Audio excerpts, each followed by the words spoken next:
अब हम नियंत्रण एवं समन्वय वाला चैप्टर है वो पूरा करते हैं, ठीक है। और इसके मैंने क्या किए हैं, नोट्स बना दिए हैं। आप नोट्स को अच्छे से याद कर लेना, मैं आपको नोट्स समझा दूँ, नोट्स से बाहर कुछ नहीं आएगा, ठीक है। बहुत ही सिंपल तरीके से नोट्स बनाए हैं, आपको समझ में आ जाएगा। देखो, जो मानव शरीर है उसमें जो नियंत्रण, आपकी बॉडी का नियंत्रण है ना, यानी कंट्रोल और जो कोऑर्डिनेशन का काम करता है ना, वो तंत्रिका तंत्र जो मस्तिष्क में होता है, ठीक है, और हार्मोन मिलकर करता है, ठीक है। तो याद कर लेना। तो प्रश्न आ सकता है कि हमारे शरीर में नियंत्रण और समन्वय का कार्य कौन से दो क्रियात्मक ऑर्गन करते हैं, तो आप लिख सकते हैं तंत्रिका तंत्र और हार्मोन सिस्टम करते हैं, ठीक है। तो देखो, सबसे पहले अपन क्या पढ़ेंगे इस चैप्टर में कि जंतु का तंत्रिका तंत्र पढ़ेंगे, ठीक है। इसमें मानव का आएगा, तो मानव या जंतु तंत्रिका तंत्र समझेंगे। फिर जो प्रतिवर्ती क्रिया होती है उसे समझेंगे। फिर मानव मस्तिष्क की संरचना को समझेंगे और तंत्रिका ऊतकों की रक्षा, तंत्रिका ऊतक कैसे कार्य करते हैं। तो सबसे पहले अपन क्या पढ़ेंगे, तंत्रिका तंत्र पढ़ेंगे। फिर पादप में समन्वय कैसे होता है, तो पादपों में गति कैसी होती है वो देखेंगे। और उसके अलावा पादपों में है जो हार्मोन पढ़ेंगे। तो पादप में चारों ही हार्मोन आपकी बुक में दिए हुए हैं, ऑक्सिन, जिब्रेलिन, साइटोकाइनिन और एब्सिसिक एसिड, ठीक है। उसके बाद का जो टॉपिक है वो है कि जंतुओं में हार्मोन, तो ये काफी इंपॉर्टेंट है, यहाँ से हर बार बोर्ड में सवाल आता ही है, ठीक है। तो वहाँ अपन एड्रेनलिन हार्मोन पढ़ेंगे जो कि एड्रिनल या अधिवृक्क ग्रंथि द्वारा स्रावित होता है। थायरोक्सिन हार्मोन पढ़ेंगे जो थायराइड या जिसको हिंदी में आउटू ग्रंथि कहते हैं उसके द्वारा स्रावित होता है। फिर वृद्धि हार्मोन पढ़ेंगे जो पीयूष ग्रंथि से स्रावित होता है। टेस्टोस्टेरोन पढ़ेंगे, ठीक है, ये नर जनन ग्रंथि या वृषण से स्रावित होता है। एस्ट्रोजन एवं प्रोजेस्टेरोन पढ़ेंगे जो मादा जनन ग्रंथि या अंडाशय से स्रावित होता है। और इंसुलिन जो कि अग्नाशय ग्रंथि से। तो आपको ये भी पता होना चाहिए कि कौन सा हार्मोन कहाँ से स्रावित होता है, कहाँ से निकलता है, ये भी आपको याद होने चाहिए, ठीक है। ये पढ़ेंगे। तो आ जाओ, सबसे पहले जंतु तंत्रिका तंत्र पढ़ते हैं, ठीक है। तो मानव या जंतु तंत्रिका तंत्र इसे बोलते हैं। तो जंतुओं में नियंत्रण तथा समन्वय तंत्रिका तथा पेशी ऊतकों द्वारा किया जाता है, ठीक है। तंत्रिका ऊतक तंत्रिका कोशिकाओं या न्यूरॉन के एक संगठित जाल से बना होता है और ये सूचनाओं को विद्युत आवेग के द्वारा शरीर के एक भाग से दूसरे भाग तक संचारित करता है। अब आप पहले तो ये समझ रहे होंगे कि भाई ये तंत्रिका तंत्र क्या होता है, हमें तो समझ में नहीं आया। देखो, आप जैसे कि यहाँ पर एक कोई आप बाहर बैठे हैं और यहाँ मान लीजिए पेन पड़ा है, ठीक है। आपका मन में दिमाग में ख्याल आया कि जाकर पेन उठाते हैं, ठीक है। तो आपके तुरंत मस्तिष्क में विचार आया, आपने पाँव आगे बढ़ाया, हाथ आगे बढ़ाया और उस पेन को ले लिया, ठीक है। तो एक बात बताओ, विचार तो आपके मस्तिष्क में आया, ठीक है, और हाथ आपके काम ने किया, काम आपके हाथ ने किया। कैसे, एक और चीज़ समझ लीजिए, ये देखिए प्लेट है यहाँ पर और यहाँ प्लेट पर एक कप चाय रखी पड़ी है, ठीक है। आपके दिमाग में विचार आया कि ये चाय के कप को मुझे उठाना है, पीना है, और विचार आपके दिमाग में आया और आपके हाथ ने तुरंत हाथ आगे बढ़ा और चाय के कप को उठा लिया और आपने पीना शुरू कर दिया। तो मतलब विचार तो, आइडिया तो आया मस्तिष्क में, ठीक है, और हाथ ने क्या किया, उस कार्य को अंजाम दिया। तो ये कैसे हुआ, तो वस्तुतः पता क्या हुआ, देखो एक पेज इसमें समझते हैं कि जैसे मान लीजिए ये आपका ब्रेन था, ठीक है, और ये आप हैं, एक रफ डायग्राम बना लेते हैं, ठीक है, और ये आपका हाथ है, ठीक है, ये आपका हाथ है, और ये यहाँ पर जो टेबल रखी हुई है जिस पर चाय का कप था, जिस पर क्या था, चाय का कप था। ये चाय का कप बना देते हैं, मान लीजिए ये चाय का कप था, वगैरह वगैरह जैसे भी है, ठीक है। तो क्या हुआ कि वास्तव में आपके शरीर के अंदर बच्चों तंत्रिका कोशिकाओं का जाल फैला हुआ रहता है, ठीक है। मस्तिष्क हाथ से तंत्रिका कोशिकाओं के जाल से फैला होता है। मस्तिष्क में विचार आया कि मुझे चाय का कप उठाना है, तो ये मस्तिष्क का यह जो विचार है इस तंत्रिका के माध्यम से, न्यूरॉन होता है, अभी न्यूरॉन की संरचना देखिए, न्यूरॉन के माध्यम से ये विचार इन मसल्स के पास आया, हाथ के पास। तो हाथ में जो मांसपेशियाँ होती है ना, या मसल्स होते हैं ना, वो संकुचित हुई तो हाथ क्या बढ़ा, आगे बढ़ा, हाथ मुड़ा, हाथ क्या हुआ, मुड़ा, और फिर उसने चाय का कप उठा लिया। तो इसका मतलब कि मस्तिष्क के विचारों को शरीर के अन्य माध्यम तक पहुंचाकर कार्य करवाया जा रहा है, ठीक है। ये तभी तो नियंत्रण रख पा रहे हैं अपन, हमें पाँव आगे ही रखना है, हम, है ना। कहीं ऐसा तो नहीं कि हम आगे रखने का सोच रहे हैं, अचानक से पाँव पीछे जा रहा है ना। वो उस स्थिति में होता है जब किसी ने अल्कोहल पी रखा हो। तो अल्कोहल क्या करता है, मस्तिष्क की सोचने विचारशील क्षमता को क्या कर देता है, कम कर देता है, तब मस्तिष्क का नियंत्रण खो जाता है, ठीक है। तो यानी कि मस्तिष्क जो है, मनुष्य का जो मस्तिष्क है, तंत्रिका कोशिकाओं या न्यूरॉन के माध्यम से शरीर के प्रत्येक अंग पर क्या रखता है, नियंत्रण रखता है, ठीक है। इसी को तो बोलते हैं नियंत्रण एवं समन्वय। तो तंत्रिका कोशिका इसलिए अपन पढ़ते हैं। तो तंत्रिका तंत्र क्या करती है, ये जो न्यूरॉन होता है ये क्या करता है, पूरे शरीर में फैले रहते हैं और मस्तिष्क के आदेशों के हिसाब से है जो शरीर की संपूर्ण गतिविधि, संपूर्ण अंगों की कार्यविधि को है संचालित करते हैं। समझ में आ गया। आप हाथ आगे बढ़ा रहे हैं, पाँव चला रहे हैं, ठीक है, इवन आप बोल रहे हैं, कुछ भी कर रहे हैं, कोई भी एक्शन कर रहे हैं, कोई भी एक्शन कर रहे हैं, तो इसमें क्या है, मस्तिष्क से सूचनाएं लाकर तंत्रिकाएं शरीर के उस अंग को देती है और फिर उसी हिसाब से जो मांसपेशियां हैं वो कार्य करती है और आप आगे बढ़ते हैं, पीछे बढ़ते हैं या हाथ आगे बढ़ता है, सारे काम होते हैं। तो आप समझ गए तंत्रिका तंत्र कितना इंपॉर्टेंट है। यानी जंतुओं में जो नियंत्रण है, आपकी बॉडी का कंट्रोल और कोऑर्डिनेशन है, वो तंत्रिका तथा पेशी ऊतकों द्वारा किया जाता है। तो आदेश मस्तिष्क से आदेश कौन लाती है, तंत्रिका, और फिर क्या होता है, इन पेशियों में होता है संकुचन और फिर वो जो हाथ आगे बढ़ता है, पाँव आगे बढ़ता है, पीछे बढ़ता है, जो भी कार्य हम करते हैं वो सब होता है। आप समझ गए। जैसे मैंने सोचा कि मुझे आगे चलना है, मेरे पाँव को आगे बढ़ाना है, तो क्या होगा, मैंने सोचे में जो विचार है वो आदेश के रूप में शरीर में फैली हुई तंत्रिकाओं के पास जाएंगे, ये पाँव की तंत्रिकाओं के पास जाएंगे, पाँव की तंत्रिका पाँव में उपस्थित पेशियों को क्या करेगी, यह आदेश देगी और फिर वो पेशी उसी हिसाब से क्या करेगी, अपना आकार परिवर्तन करेगी और हम क्या करेंगे, आगे बढ़ेंगे या जहां भी जाना होगा वहां जाएंगे। ठीक है, तो ये समझ में आ गया कि हमारे शरीर में नियंत्रण और समन्वय तंत्रिका तथा पेशी ऊतक के द्वारा किया जाता है। तंत्रिका ऊतक तंत्रिका कोशिकाओं द्वारा या न्यूरॉन के साथ एक संगठित जाल से बना होता है और इस सूचनाओं को विद्युत आवेग के द्वारा शरीर के एक भाग से दूसरे भाग तक क्या करता है, संचरित करता है। क्या करता है, संचरित करता है तंत्रिका। ठीक है, ये तो होता है। ठीक है, तंत्रिका ऊतक क्या होता है, तंत्रिका कोशिकाओं से बना होता है। तंत्रिका कोशिकाओं को बच्चों इंग्लिश में न्यूरॉन कहते हैं। ये देखो, इससे बना होता है, इसका एक संगठित जाल है, पूरा जाल शरीर में फैला हुआ होता है। ठीक है, ये सूचनाओं को क्या करता है, विद्युत आवेग के द्वारा शरीर के एक भाग से दूसरे भाग तक, है ना, संचालित करता है विद्युत की तेजी से। देखो, हमने सोचा, तुरंत सोचा और हम तुरंत आगे बढ़ जाते हैं, है ना। हम दौड़ रहे होते हैं तो ऐसा थोड़ी ना कि हर बार सोचते रहते हैं, 1 घंटा सोचने में लगा देंगे तो फिर दौड़ेंगे कैसे, फटाफट करते रहते हैं। ठीक है, तंत्रिका तंत्र की संरचनात्मक एवं क्रियात्मक इकाई न्यूरॉन होती है। ठीक है, तो आपने ये न्यूरॉन देख लिया। अब इस न्यूरॉन के 3 भाग हैं। ठीक है, 3 भाग है, देख लो, एक ये भाग, ये एक भाग, ये और एक भाग ये आपको डायग्राम आना चाहिए। ऐसा प्रश्न आ सकता है कि न्यूरॉन का जो सचित्र वर्णन कीजिए, है ना, या चित्र बनाइए, तो ये आपको आना चाहिए। तो ठीक है, तो ये डायग्राम पहले मैं आपको बता दूं कि कैसा क्या है। ये तो होती है न्यूरॉन की कोशिका, ये क्या होती है, कोशिका। ठीक है, अच्छा, इसको बोलते हैं कोशिका काय। इसको क्या बोलते हैं, कोशिका काय, या कई लोग इसको सोमा भी कहते हैं, SOMA, सोमा, या इसको सेल बॉडी भी कहते हैं क्योंकि कोशिका होती है न्यूरॉन की, है ना। इसको कोशिका काय कहते हैं। तो क्या बोला मैंने, कोशिका काय बोल दो, सोमा बोल दो, या सेल बॉडी बोल दो, इसको बोल दो। ठीक है, और इसके अंदर क्या होता है, ये केंद्रक होता है। क्या होता है, ये केंद्रक होता है। ठीक है, और ये इससे क्या निकली हुई रहती है, कुछ संवेदनशील क्या निकले रहते हैं, तंतु निकले रहते हैं जिनको बोलते हैं द्रुमिकाएं। द्रुमिकाएं, इसको इंग्लिश में बोलते हैं डेंड्राइट्स। क्या बोलते हैं, डेंड्राइट्स। ठीक है, ये डेंड्राइट्स निकलते हैं, ये संवेदनशील होते हैं। ये जैसे कि आप किसी कप को यहाँ जैसे बहुत गर्म पानी रखा हुआ है, आप टच कर रहे हो, पीछे हाथ हटा रहे हो, तो ये द्रुमिकाएं हैं, ये सूचनाओं को आगे तक फैलाती है। टच को या किसी भी चीज़ के स्पर्श को, आप टेस्ट कर रहे हो, खाना खा रहे हो, ये नमकीन है, कम फीका मीठा है, तो ये टेस्ट के लिए सेंसिटिव होती है द्रुमिकाएं। ठीक है, उसके बाद में जो लंबा सा एक ये जो जिसको कह सकते हैं, उसको बोलते हैं अपन तंत्रिकाक्ष। तंत्रिकाक्ष को इंग्लिश में बोलते हैं एक्सॉन। क्या बोलते हैं, एक्सॉन। ठीक है, और उसके बाद में इस तंत्रिकाक्ष से भी इस प्रकार की लंबी लंबी लंबी लंबी क्या निकली रहती है, संवेदनशील है, जो डेंड्राइट्स निकली रहती है। ठीक है, और ये तंत्रिका का अंतिम सिरा होता है। तो यहाँ जैसे ये आगे फिर किसी न्यूरॉन से जुड़ी रहती है, फिर आगे किसी न्यूरॉन से जुड़ी रहती है, अंततः ये न्यूरॉन मस्तिष्क से जुड़े रहते हैं। ठीक है, तो यहाँ से सूचनाएं ग्रहण करते हैं और यहाँ से क्या करते हैं, ये इन मांसपेशियों के साथ में, मसल्स के साथ, मान लो यहाँ मस्तिष्क है, ठीक है, ह्यूमन ब्रेन है, ह्यूमन ब्रेन ने आदेश दिया कि चलो आप है आगे बढ़ो, हाथ को बोला कि हाथ को है जो आगे की तरफ बढ़ाओ, है ना, या हाथ से पेन पकड़ो, तो ये सूचना जाएगी यहाँ से, डेंड्राइट से होके, यहाँ से होके, यहाँ यहाँ यहाँ। ठीक है, और फिर यहाँ जो लास्ट के अंदर है, टर्मिनल पॉइंट्स होते हैं, ये जाकर इस मसल्स पे, हाथ की मसल्स पे है जो अटैच हो जाएंगे। ये हाथ की क्या है, अपने आप में पेशी है, हाथ की मसल पे या पेशी पे क्या हो जाएंगे, अटैच हो जाएंगे। अटैच होकर वास्तव में बच्चों इसमें कुछ केमिकल होते हैं, वो आपके सिलेबस में नहीं, फिर बता दूं, एसिटिलीन कोलिन। ठीक है, इनका स्रावण करता है, तो इन मसल्स की क्या होती है, मसल में संकुचन या शिथिलन होता है। ठीक है, और फिर मसल्स क्या करती है, उसी हिसाब से हाथ को क्या करती है, गति करवाती है।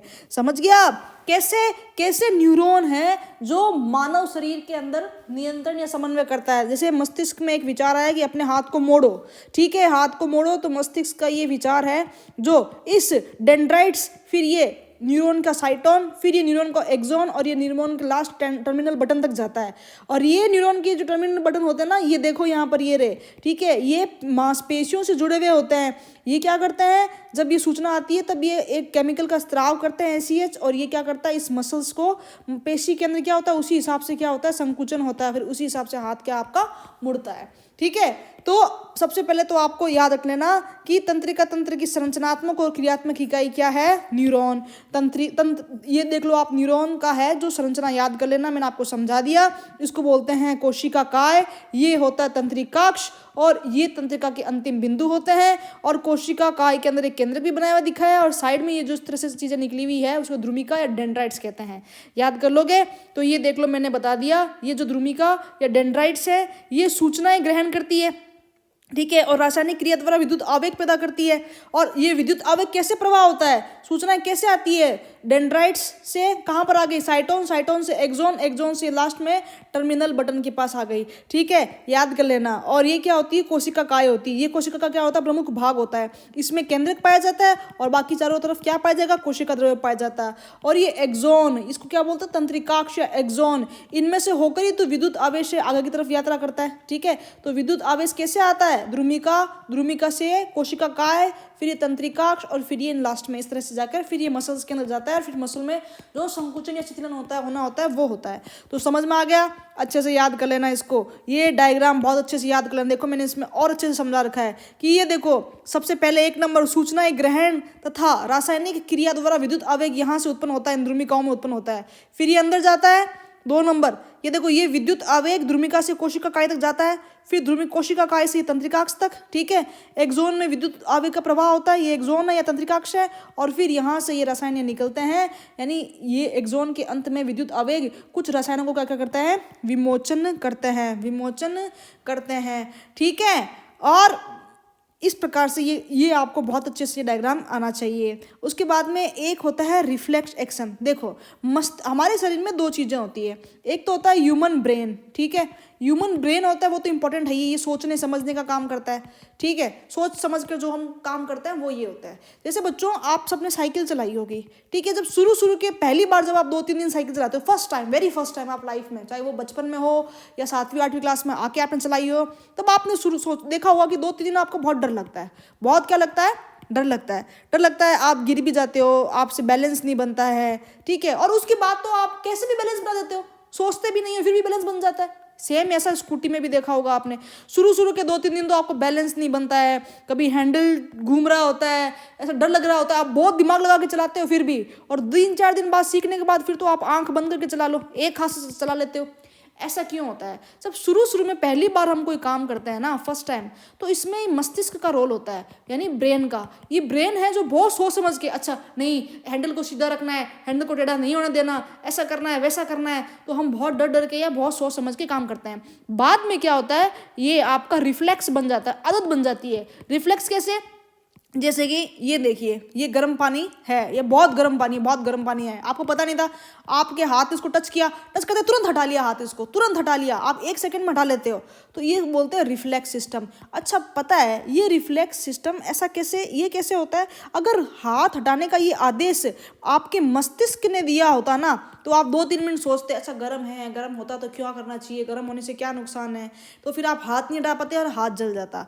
ठीक है, तो ये जो वही शुरू में आप स्कूटी चला रहे हो, कोई सामने गाड़ी आ जाएगी, तो आप गाड़ी को, अपनी स्कूटी को या तो इसके अंदर भिड़ा दोगे, या आपको लगेगा कि आपकी स्कूटी गिर रही है, या आप स्कूटी को रोक के खड़े हो जाओगे, क्योंकि आपको डर लग रहा होता है। आपका मस्तिष्क इमेजिन नहीं कर पाता, कैसे निकालूं, क्या निकालूं, दाएं करूं, बाएं करूं, उसको समय लगता है, उसको क्या लगता है, समय लगता है। बाद में गाड़ी आए, कुछ भी आए, आप एक हाथ से भी निकाल लेते हैं, क्योंकि वो आपका क्या बन जाता है, रिफ्लेक्स बन जाता है, क्योंकि वो आपका क्या बन जाता है, रिफ्लेक्स बन जाता है।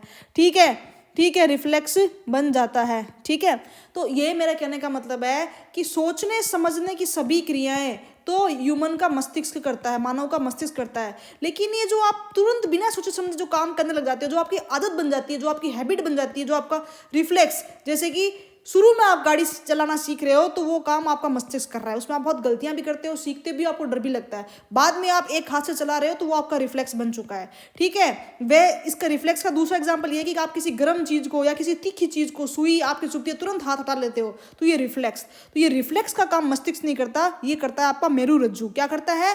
मेरु रज्जु, ठीक है, जिसको बोलते हैं इंग्लिश में स्पाइनल कोड, या साधारण भाषा में इसको बोलते हैं रीढ़ की हड्डी। समझ में आ गया आपको? तो ये जो प्रतिवर्ती क्रिया है या एक्शन, रिफ्लेक्स एक्शन है, इसका मेन ये कौन करता है, किसके द्वारा होता है? तो मेरु रज्जु के द्वारा होता है, या इसको रीढ़ की हड्डी, या इसको इंग्लिश में इसको स्पाइनल कोड कहते हैं। हाँ बिल्कुल, कुछ लोगों के, कई बार हम ऐसे लोगों के बारे में सुनते हैं जिनका एक्सीडेंट में मेरु रज्जु या स्पाइनल कोड या रीढ़ की हड्डी खराब हो जाती है, फिर वो जिंदगी में उठ ही नहीं पाते, क्योंकि ये बहुत ज़रूरी है, ये बहुत ज़रूरी है। वो कोई काम ही नहीं कर पाते, ना उनका हाथ चलता है, ना उनका हाथ पाँव चला पाते हैं, वो पाँव का मूवमेंट होता है, ठीक है। तो ये देखिए प्रतिवर्ती चाप इस तरह से। प्रतिवर्ती क्रिया क्या होती है? किसी गर्म वस्तु को छूने अथवा सुई चुभने पर हम तुरंत अपने हाथ व पैर को हटाते हैं, है ना, या फिर किसी उद्दीपन के प्रति अचानक से इस प्रकार की जो प्रतिक्रिया करते हैं ना, अपन अचानक से किसी सुई ने टच किया तो हम तुरंत हाथ हटा लेते हैं, कोई चीज़ गर्म लगती है तो हम तुरंत हाथ हटा लेते हैं, तो वो होता है प्रतिवर्ती क्रिया, ठीक है।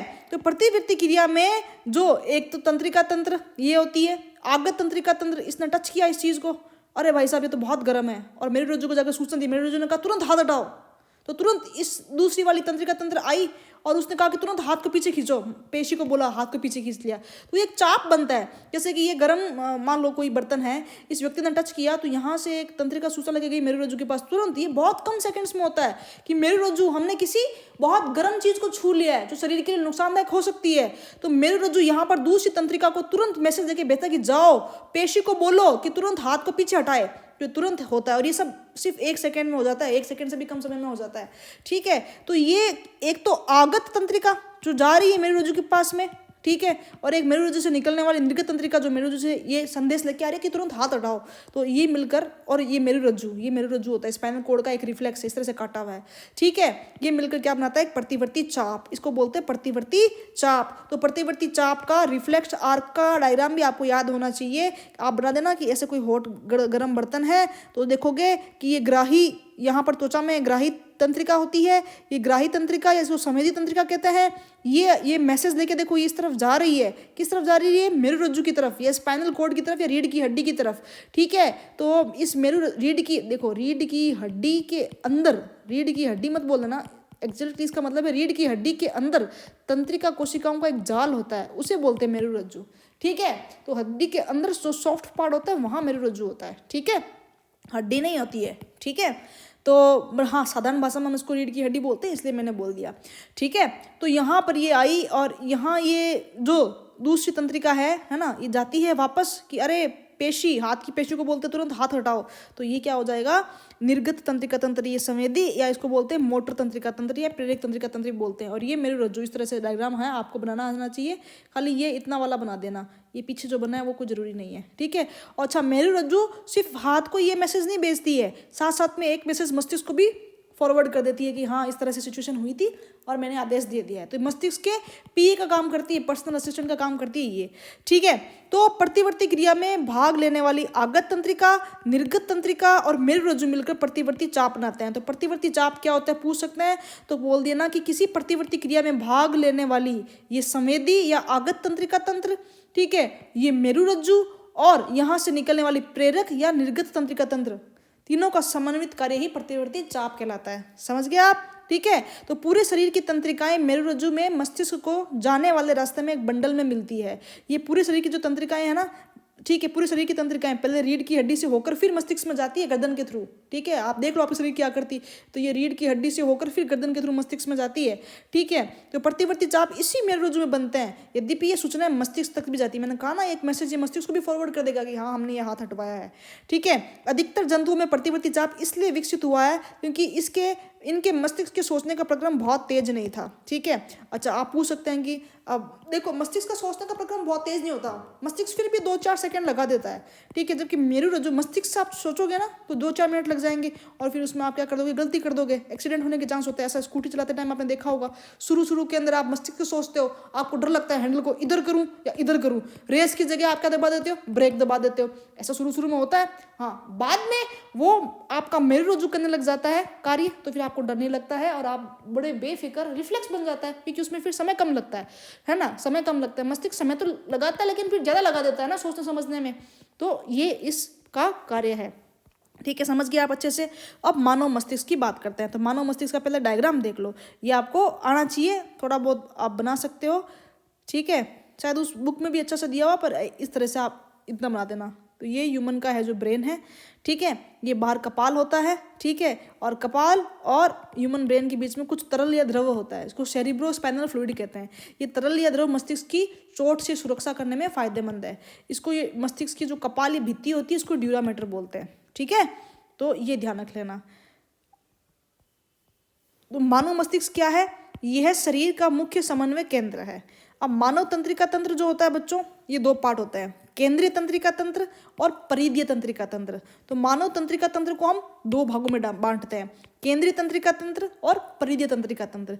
केंद्रीय तंत्रिका तंत्र में आपका मस्तिष्क और पीछे वाली जो रीढ़ की हड्डी स्पाइनल कॉर्ड या मेरुरज्जु आती है, समझ गए आप। परिधीय तंत्रिका तंत्र के अंदर पता है क्या आता है, पूरे मस्तिष्क के द्वारा पूरे शरीर में फैलाई गई तंत्रिकाएं और मेरुरज्जु या स्पाइनल कॉर्ड, यानी इसके द्वारा पूरी शरीर में फैलाई गई तंत्रिकाएं और इसके द्वारा पूरी शरीर में फैलाई गई तंत्रिकाएं। मस्तिष्क को कपाल भी बोलते हैं, यानी कपाली तंत्रिकाएं, मेरुरज्जु को मेरु तंत्रिकाएं, ठीक है। तो यानी समझ में आ गया आपको। जैसे कि ये ह्यूमन है, एक रफ डायग्राम बना लो, ये ह्यूमन है, मुझे ज़्यादा अच्छा तो नहीं बनाना आता, लेकिन आप देख लो, ये व्यक्ति है, ठीक है। अब देखो इसका क्या है, ये तो मस्तिष्क है इसका, ठीक है, और ये पीछे रीढ़ की हड्डी है। तो ये तो होगा केंद्रीय तंत्रिका तंत्र, ठीक है। अब परिधीय तंत्रिका क्या होगा कि एक तो ये मस्तिष्क पूरे शरीर में तंत्रिकाएं फैलाएगा, तंत्रिकाओं का गुच्छा फैलाएगा वो, और एक ये मेरुरज्जु जो तंत्रिका का गुच्छा फैलाएगी वो, है ना। तो ये किस में आ जाएंगे, ये किस में आ जाएंगे कि मस्तिष्क से द्वारा फैलाई गई कपाली तंत्रिकाएं और मेरुरज्जु द्वारा फैलाई गई मेरु तंत्रिकाएं, ये आ जाएगी परिधीय तंत्रिका तंत्र में। यानी मेन जो मस्तिष्क और मेरुरज्जु है वो तो आता है केंद्रीय तंत्रिका तंत्र का हिस्सा है, और इन दोनों के द्वारा जो तंत्रिका कोशिकाएं निकलती है वो परिधीय तंत्रिका तंत्र का क्या है, हिस्सा है, समझ गए, ठीक है। तो मानव तंत्रिका तंत्र को हम 2 भाग में बांटते हैं, केंद्रीय तंत्रिका तंत्र और परिधीय तंत्रिका तंत्र। केंद्रीय तंत्रिका तंत्र में मस्तिष्क आता है, मेरुरज्जु आता है, और परिधीय तंत्रिका तंत्र में मस्तिष्क की कपाली तंत्रिकाएं आती है, मेरुरज्जु की मेरु तंत्रिकाएं आती है, ठीक है।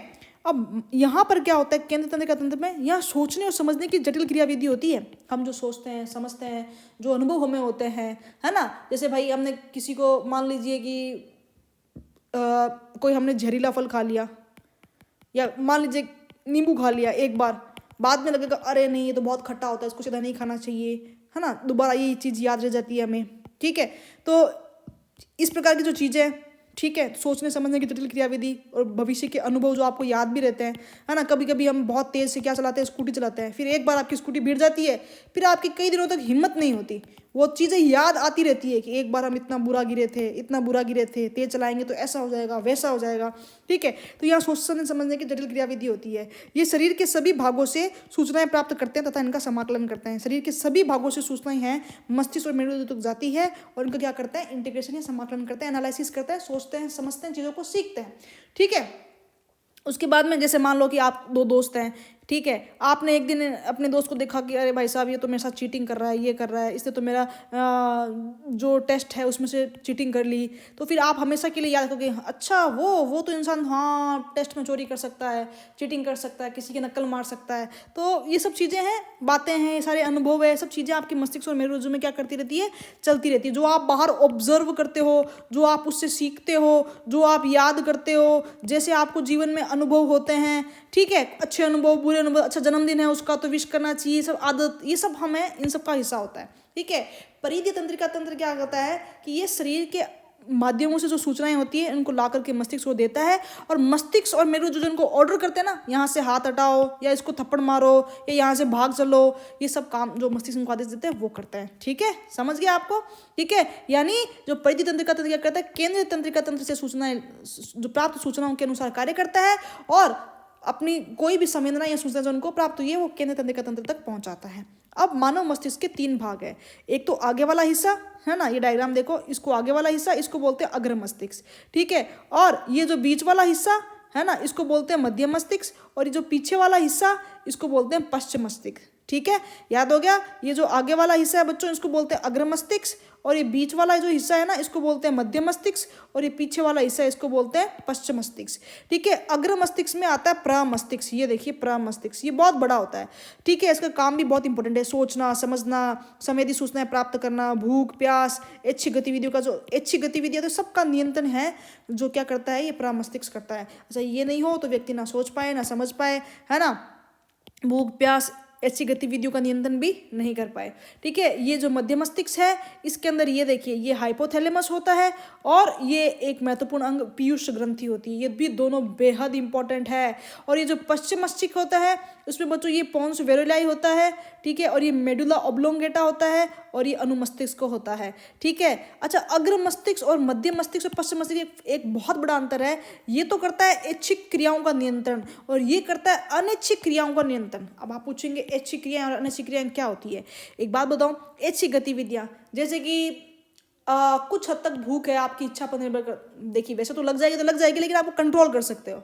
लेकिन एक बात बताओ कि अचानक से आपको सांस लेना बंद करना है, ठीक है, आप कंट्रोल कर पाओगे क्या? मुश्किल से 1 मिनट भी आप रह नहीं पाओगे। क्या अपनी हार्ट बीट या हृदय की धड़कन को आप बंद कम ज़्यादा कम कर सकते हो, कुछ कर सकते हो? या आपके शरीर में जो रक्त का प्रवाह हो रहा है उसको आप कम ज़्यादा अपने हिसाब से कर सकते हो? क्या आपके सोचने से हो सकता है? नहीं हो सकता ना। क्या हृदय की धड़कन है या आपकी सांस लेने की गति, हाँ कुछ 1-2 मिनट में योग से कर सकते होंगे, मुझे नहीं पता, मुझसे तो वो भी नहीं होती। लेकिन ये तो अनैच्छिक गतिविधियाँ हो गई। अचानक से छींक आ रही है, ठीक है, कितनी देर कंट्रोल कर लोगे? संभव नहीं हो पाता। ठीक है, तो ये क्या होती है, कुछ अनैच्छिक गतिविधियां होती है, अनैच्छिक गतिविधियां होती है। ठीक है, तो ये अनैच्छिक गतिविधियां होती है, उनका नियंत्रण करते हैं। ऐच्छिक गतिविधि जैसे चलना है, फिरना है, सोचना है, समझना है, ये करना है नहीं करना मुझे, ठीक है, पढ़ना है नहीं पढ़ना, अच्छा बुरा सोचना है, एग्जाम आ गए, मस्ती करनी है नहीं मस्ती नहीं करनी, पढ़ाई करनी है, डिसीजन लेना है, ये आपका ऐच्छिक क्रिया है, ये अग्र मस्तिष्क का कार्य है। ठीक है, तो उसके बाद में ये जैसा आप पूछ सकते हो कि मेडुला ऑब्लोंगेटा क्या करता है, तो ये अनैच्छिक क्रिया जैसे रक्तदाब, ब्लड प्रेशर, लार आना, ठीक है, उल्टी आना, इनका नियंत्रण करता है। ठीक है, और ये अनुमस्तिष्क होता है ना, शरीर का संतुलन बनाए रखता है, तो हम सीधे चलते हैं। लेकिन जब कोई अल्कोहल ज़्यादा पी लेता है तो इसका अनुमस्तिष्क क्या हो जाता है, प्रभावित हो जाता है, कार्य करना बंद कर देता है। तो फिर ऐसे में वो व्यक्ति शरीर का संतुलन नहीं बना पाता, तो वो क्या करता है, लड़खड़ा कर चलता है। ठीक है, उसको पता ही नहीं उसका पाँव कहाँ जा रहा है। ठीक है, अनुमस्तिष्क क्या करता है, शरीर का संतुलन बनाए रखता है। समझ में आ गया? अच्छा, ये जो तंत्रिका ऊतकों की रक्षा तो मस्तिष्क कपाल के अंदर सुरक्षित रहता है। ये कपाल है, ड्यूरामीटर, ठीक है, ये ऊतकों की बनी रहती है, इसके अंदर है जो मस्तिष्क है, बड़ी सॉफ्ट चीज़ होती है, वो सुरक्षित होती है। सिर्फ कपाल ही नहीं, कपाल और मस्तिष्क के बीच में द्रव भी, लिक्विड भी भरा रहता है, तरल द्रव भी भरा रहता है, ये भी है जो मस्तिष्क को बाह्य चोटों से रक्षा करता है, यानी काफ़ी सुरक्षित स्थिति में मस्तिष्क होता है। अब तंत्रिका ऊतक कैसे क्रिया करता है? ठीक है, एक होता है तंत्रिका ऊतक, एक होता है पेशी ऊतक। ठीक है, तो तंत्रिका ऊतक क्या करता है, ये सूचना एकत्र करता है। ठीक है, ठीक है, तंत्रिका ये तो न्यूरॉन क्या करती है, सूचना एकत्र करती है, सूचनाओं के हिसाब से ब्रेन तक सूचनाओं को पहुंचाती है। तो ब्रेन क्या करता है, सूचनाओं को डिसीजन लेता है ना, संसाधित करता है। अच्छा कुत्ता पीछे पड़ा है, अच्छा 4 लोग पीटने आ रहे हैं, फिर आप सोचते हो अच्छा चारों लोग तो बहुत मोटे हैं, अच्छे खासे तगड़े हैं, क्या करें, मुकाबला करें कि भाग जाएं। तो सूचनाओं को आधार निर्णय लिया कि यार देखो बहुत मोटे लोग हैं, उनके सबके हाथ में 4 डंडे हैं, बेहतर होगा कि हमें भाग जाना चाहिए। तो फिर तंत्रिका ऊतक क्या करता है, इन सूचनाओं के आधार पर एक निर्णय लेता है, और ये निर्णय क्या करता है, पेशी को बोलता है कि देखो इन 4 लोगों, देखो यार 4 लोग सामने खड़े हैं, 1 2 3 4, ठीक है, आपके दुश्मन है पक्के, आपका मन करा इनको मार दें। ठीक है, तो तंत्रिकाओं ने आंखों की तंत्रिकाओं ने देखा कि 4 लोग हैं। फिर मस्तिष्क गए, सूचनाओं को इकट्ठा किया, मस्तिष्क ने कहा अच्छा बताओ 4 लोग, इनके हाथ में क्या है, एक के हाथ में डंडा है, एक के हाथ में चाकू है, एक के हाथ में पत्थर है वगैरह वगैरह, एक के हाथ में बेल्ट है। फिर सूचनाओं के आधार पर निर्णय किया कि क्या सूचना है कि देखो देखने में ऐसा लग रहा है कि काफ़ी गुस्से में है, हमारी तरफ दौड़े भागे आ रहे हैं। तो सूचनाओं के आधार पर मस्तिष्क निर्णय लिया, अच्छा इतने गुस्से में है, 4 लोग हैं, चारों की हमारी से पहले की दुश्मनी भी है, दोस्त भी नहीं है आसपास में, ठीक है, कोई लग भी नहीं रहा कि कहीं से मदद मिलेगी। तो क्या निर्णय लिया जाए? निर्णय लिया सूचनाओं के आधार पर कि भाग चला जाए। तो पेशी ऊतक तक भेजेंगे। और कौन सी पेशी ऊतक को भेजेंगे? पाँव को। तो पाँव की पेशियों को भेजेंगे कि भाई साहब भाग चलो। तो तंत्रिका ऊतकों से प्राप्त निर्णय के आधार पर पेशी ऊतक क्या करते हैं? गति करते हैं, फिर पाँव उसी हिसाब से भागते हैं, उसी तेजी से भागते हैं, ठीक है। मान लो कि आप धीरे धीरे भाग रहे हो, आपके पीछे कुत्ता बढ़ जाए, आप फिर मस्तिष्क में क्या आएगी सूचना कि भाई साहब ये कुत्ता खा जाएगा, तो आप तेजी से भागने लग जाते हो, ठीक है। तो इसी आधार पर पेशी में क्या होता है? संकुचन या शिथिलन होता है, ठीक है। क्या होता है वास्तव में? पेशी कोशिका में विशेष प्रकार की प्रोटीन होती है जो उनकी आकृति तथा व्यवस्था दोनों को बदल देती है। पेशी में यह तंत्रिका विद्युत आवेग की अनुक्रिया के फलस्वरूप होता है। जब यह घटना होती है तब इन प्रोटीन की नई आकृति बन जाती है। मतलब क्या होता है वास्तव में? जो पेशी होती है ना, मांसपेशी है ना, मसल जिसे बोलते हैं अपन, तो बच्चों इस मसल्स में क्या होती है? विशेष प्रकार की प्रोटीन होती है। मैंने बताया था ना, मायोसिन बोलते हैं जिनको, कई तरह की। आप जब क्लास 10th 11th क्लास में आओगे तब समझ जाओगे। और भी ये तंत्रिका है मान लो, ठीक है, ठीक है, ये तंत्रिका है, ये डेंड्राइट्स है, ये इसके लास्ट के टर्मिनल बटन है। तंत्रिका से मस्तिष्क के एक मैसेज आया कि भागना है, यहाँ से कुत्ते पीछे पड़े हैं, तो यहाँ से क्या निकलेगा? एसिटिलकोलिन नाम का एक क्या निकलेगा? केमिकल निकलेगा। और इन मसल्स में क्या करेगा? इनकी मायोसिन स्ट्रक्चर में चेंज करेगा। ये मसल की क्या होगी? आकार में बदलाव होगा और पाँव क्या करने लग जाएगा? गति करने लग जाएगा। क्या करने लग जाएगा? गति करने लग जाएगा। तो समझ गया आप? इस वीडियो को आप 2 बार देखें कम से कम, ठीक है। बार बार इन लाइन्स को पढ़ें, याद करें नोट्स को अच्छे से, ठीक है। फिर उसके बाद में अपन पादपों में, नेक्स्ट वीडियो में पादपों में समझेंगे, ठीक है, कैसे उनमें समन्वय होता है।